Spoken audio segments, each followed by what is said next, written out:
отныне и навсегда наша земля свободна от гитлеровской нечисти.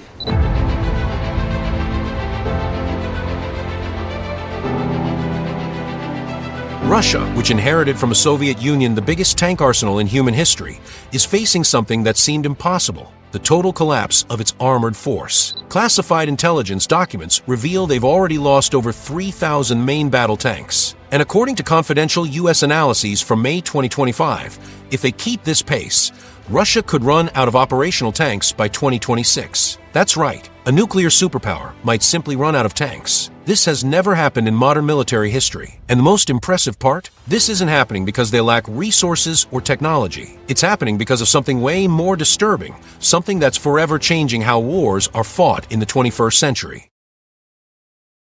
When the Soviet Union collapsed in 1991, Russia inherited an impressive arsenal: 63,900 tanks and 76,500 armored vehicles. It was literally the biggest armored force ever assembled in human history. Putin always counted on that firepower as his main card on the geopolitical table. But according to February 2025 data from the London Institute of Strategic Studies, Russia's usable stockpile has shrunk drastically. Today, they have only about 2,000 operational tanks, 2,000 infantry fighting vehicles, and 3,000 armored personnel carriers. That's a drop of over 95% from the original arsenal. On top of that, many of the remaining tanks are outdated T-62 models from the 1960s. It's like trying to race in Formula One with a car from the 60s. Technically it works, but your chances of winning are basically zero. What makes this even more dramatic is that a lot of those old tanks were stored outside for decades. Just imagine, tanks exposed to Siberian weather with temperatures hitting minus 40 degrees Celsius in winter and 35 degrees Celsius in summer. Many get to the front with serious structural problems like rusted engines, corroded electrical systems, and compromised armor. It's like trying to use a car that's been abandoned in a yard for decades. The year 2024 was absolutely devastating for Russia's armored forces. The numbers are just staggering. According to official Ukrainian General Staff data, Russia lost 3,689 main battle tanks in 2024 alone. But those cold numbers don't tell the whole story. Every lost tank triggers a cascade of problems for Russia. First, there's the astronomical financial cost. A modern Te-90M costs between $3 to $4 million to produce. Multiply that by the losses, and we're talking over $10 billion in military gear lost in a single year. Second, and maybe more importantly, there's the human factor. Every lost tank usually means the loss of its three-man crew: commander, gunner, and driver. These aren't just numbers. These are highly trained soldiers who took years to form. Russia lost around 11,000 tank crew members in 2024, meaning decades of military experience evaporated in combat. Third, there's the psychological impact. Losing almost 4,000 tanks in 1 year deeply affects the morale of the entire army. Russian soldiers report that they started seeing tanks not as protection, but as metal coffins, a devastating psychological shift for a force that always based its identity on armored superiority. To give you an idea of how huge these losses are, that's more tanks lost in 1 year than most countries have in their entire arsenals. It's an unprecedented military bleeding in the modern era, literally redefining what it means to be a military power in the 21st century. Now, you might be wondering, but can't Russia just produce more tanks? Here's where things get even more interesting and revealing about the limits of a modern war economy. Russia has managed to partially replace some of those colossal losses. The country's main tank factory, Uralvagonzavod, which employs over 30,000 people, runs 24/7. According to January 2025 intelligence data, they produced about 200 modernized T-72B3 tanks and delivered them to the Russian military in 2024. But while Russia can produce around 200 tanks a year, it's losing over 3,600 tanks in the same period. It's like trying to fill a bathtub with a teaspoon while it leaks water from a hole the size of a fist. Mathematically, it's unsustainable, and it gets worse when you look at the details. Uralvagonzavod isn't really producing new tanks most of the time. They're taking T-72 tank hulls from the 1970s and 1980s stored outside and trying to upgrade them to the T-72B3 standard. The result is predictable: tanks with incompatible parts, systems that don't work well together, and questionable reliability. Russian soldiers report many of these modernized tanks suffer critical mechanical failures within weeks on the battlefield. Plus, intelligence reports say Russia faces a severe shortage of imported electronic components due to Western sanctions. That means new tanks roll off the line with outdated targeting systems, poor communication gear, and onboard computers from the 1990s. But it doesn't stop there. During the ongoing Russian offensive in Pokrovsk, Russia is losing an average of 40 tanks per month. That's more than one tank a day every day nonstop. And it's not just about numbers. Frontline reports reveal Russian crews struggling with incompatible equipment. This situation not only drastically reduces combat effectiveness, but also hits troop morale hard. Soldiers say it's like going into battle with one hand tied behind their backs. While Russia wrestles with huge logistical problems,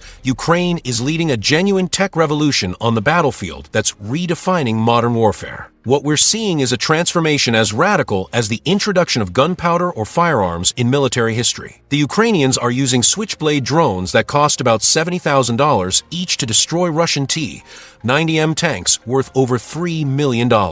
It's brutal math. A $70,000 investment wipes out $3 million of enemy gear, plus neutralizes years of crew training. That's roughly a 4,300% return on investment, numbers that would make any Wall Street exec jealous. But Switchblades are just the tip of the iceberg. Ukraine received over 5,500 Javelin anti-tank missiles from the U.S., each costing around $175,000. These missiles have an impressive hit rate of over 90% against Russian tanks. The Javelin is a fire-and-forget system using advanced infrared sensors to track the heat of the tank's engine, making it nearly impossible for the tank to escape once the missiles launched. Complementing the Javelins, Ukrainians also got UK's NLAW systems. These are even more impressive in some ways. They weigh only 13 kilos, can be operated by a single soldier, and are effective up to 800 meters. The coolest part, NLAW uses an overfly top attack mode, flying over the tank and exploding downward onto its roof, the traditionally most vulnerable spot on tanks. What makes this revolution even more fascinating is how Ukrainians are integrating these technologies. They're not just using standalone weapons, they're creating a network of interconnected systems, sharing info in real time. Soldiers on the ground can mark targets instantly visible to drone operators miles away, who then coordinate precise strikes in minutes. Plus, Ukrainians use American-supplied electronic warfare systems like the EC-37B aircraft, which can completely jam Russian communications. Imagine tanks that can't talk to each other, infantry, or command, basically blind and deaf in open field while hunted by drones with thermal sensors that see them clearly. Faced with all this, Russia is forced to bring back T-62 tanks designed in the 1960s. These tanks are literally older than many of the soldiers operating them. These old tanks lack modern missile defense systems, reactive armor, and their targeting systems are totally inadequate for today's combat. It's a desperate move revealing how deep Russia's logistics crisis is. And there's more. Intelligence data shows many of these old tanks reach the front with serious mechanical issues. Engines that don't run well, faulty electrical systems, and jury-rigged spare parts. It's a recipe for disaster. Russia is losing tanks way faster than it can replace them. In 2024, they lost 1,400 main battle tanks, but only produced a few hundred new ones. The gap is being filled with older and worse-conditioned gear. But here's the key point. It's not just about numbers. The quality of Russian tanks is plummeting while Ukraine's ability to destroy them is growing exponentially. It's like scissors opening wider and wider. Military analysts estimate that if this pace continues, Russia simply won't have any modern operational tanks left by the end of 2026. This situation is completely changing the global power balance. Russia, which always based its military strategy on numerical tank superiority, is being forced to rethink its entire doctrine. And this has implications far beyond Ukraine. Other countries are watching closely and learning. China, for example, is speeding up the development of advanced anti-tank systems. NATO is revising its own armored combat strategies. It's literally the end of an era. The era when having thousands of tanks guarantee military supremacy is coming to a close. The future belongs to those who best integrate technology,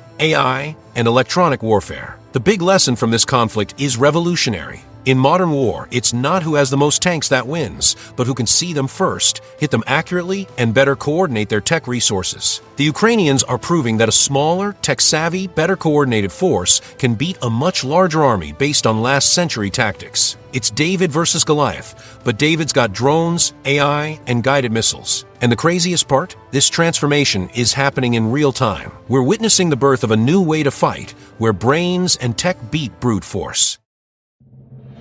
So what does this mean for the future? Tanks won't disappear completely, but their role is changing drastically. Instead of being the backbone of armies, they're becoming just one piece of a much more complex puzzle. The future belongs to armies that can perfectly integrate drones, AI, electronic warfare, and traditional ground forces. It's a new kind of battle where info is just as important as ammo. You've just witnessed one of the biggest military transformations in modern history. Russia, which started this operation with the world's largest armored force, is literally running out of operational tanks. But this isn't just about Russia or Ukraine. It's about how war is fundamentally changing. We're seeing the birth of a new military era, where intelligence, technology, and coordination beat old-school brute force. The message is clear.